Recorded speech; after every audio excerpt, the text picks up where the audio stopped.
Y por fin entramos de lleno en materia en este capítulo 6 de San Juan, que, como os vengo anunciando, tiene por título el discurso del pan de vida, que comienza con esa doble escena, la multiplicación de los panes y peces ante la muchedumbre, el disgusto de Jesús de que le quieren proclamar rey simplemente porque les ha dado bocadillos, como digo yo, y la escena de la barca, donde están cruzando el lago, pero Jesús se había marchado él a un sitio aparte para rezar, el disgusto que tenía, simplemente para estar en la intimidad con el Padre, y, y después a venir caminando sobre las aguas ante la experiencia de la terrible tormenta que amenaza con hundir a los apóstoles sin su barquichuela.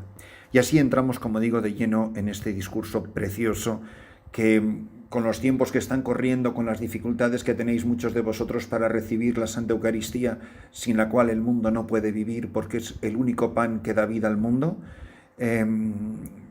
creo que estas palabras adquieren en este año litúrgico y en las circunstancias en las que muchos estáis viviendo de confinamiento y privados de los sacramentos un sentido completamente diferente. Al día siguiente, la gente que se había quedado al otro lado del lago notó que allí no había habido más que una lancha y que Jesús no había embarcado con sus discípulos, sino que sus discípulos se habían marchado solos.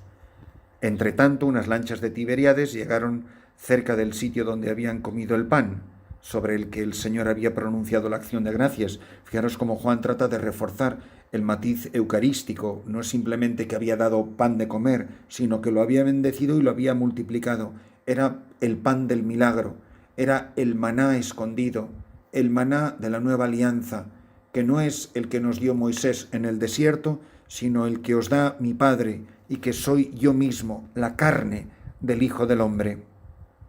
Y cuando la gente vio que ni Jesús ni sus discípulos estaban allí, embarcaron y fueron a Cafarnaún en busca de Jesús.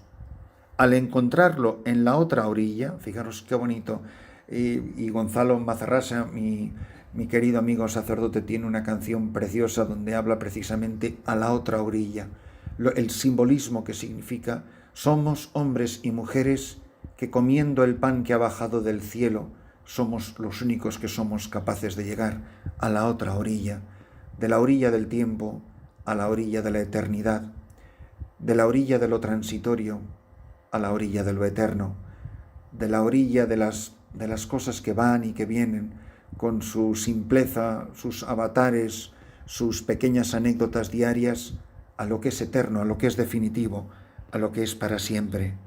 Es Jesús el que ha ido delante de nosotros y nos lleva consigo. Si comemos su cuerpo y bebemos su sangre, es Él el que nos lleva a la otra orilla. Y Jesús les contestó, y prestad atención a estas palabras porque son tremendas.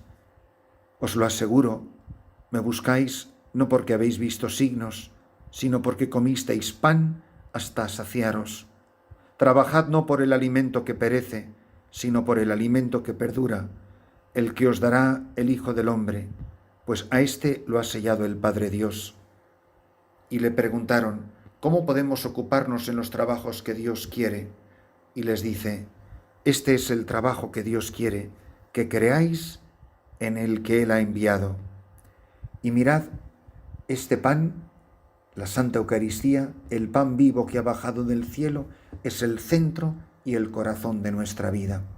En la vida cristiana, en la Iglesia, todo se deriva de la Eucaristía y todo mueve a la Eucaristía. Todo lo que hagamos o vivamos en nuestra vida que no venga de la Eucaristía no tiene valor ninguno.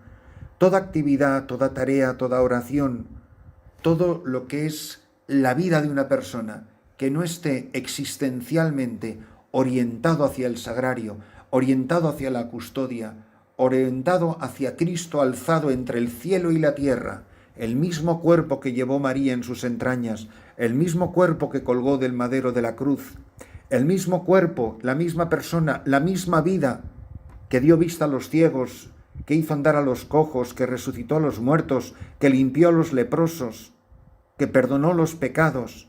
Ese Cristo, pan de vida, es el que es la vida del mundo. Y mirad, Jesús está particularmente molesto y haríamos bien todos aquellos que tenemos una tarea muy particular de servicio a los más pobres de los pobres, como me toca a mí en esta misión y como os toca a tantos de vosotros, seáis sacerdotes o laicos o lo que seáis en el contexto de vuestra vida, qué maravilla sería que todos nosotros pudiéramos descubrir hoy y para siempre a la Eucaristía, Cristo pan de vida, en el centro de mi vida. ¿Qué es lo que está? ¿Quién está en el centro de mi corazón? Poder decir, parafraseando a San Pablo, para mí la vida es Cristo y Cristo crucificado. También poder nosotros decir, para mí la vida es Cristo y Cristo en la Eucaristía. Y mirad, en estos tiempos en los que muchos estáis privados de comulgar, o por lo menos lo hacéis con muchísimas dificultades, recordad que en la primera lectura se nos habla del primer mártir, el martirio de Esteban, este hombre lleno de gracia y de poder, que realizaba grandes prodigios y signos, porque le acompañaba y nadie le podía competir con su sabiduría y con el espíritu con el que hablaban. Y así es llevado con testigos falsos a dar la vida. Será el primer diácono, será el protomártir. Y así vieron en su rostro el rostro de un ángel. La transfiguración que ocurre en el corazón de Esteban viene de haber encontrado a Cristo y Cristo en la Eucaristía. Así lo pedimos en la oración colecta. Oh Dios, que muestras la luz de tu verdad a los que andan extraviados para que puedan volver al buen camino. Mirad, la Pascua es una gran oportunidad para que tanto extraviado pueda volver al buen camino. Concede a todos los cristianos rechazar lo que es indigno de este nombre y cumplir cuanto en él se significa.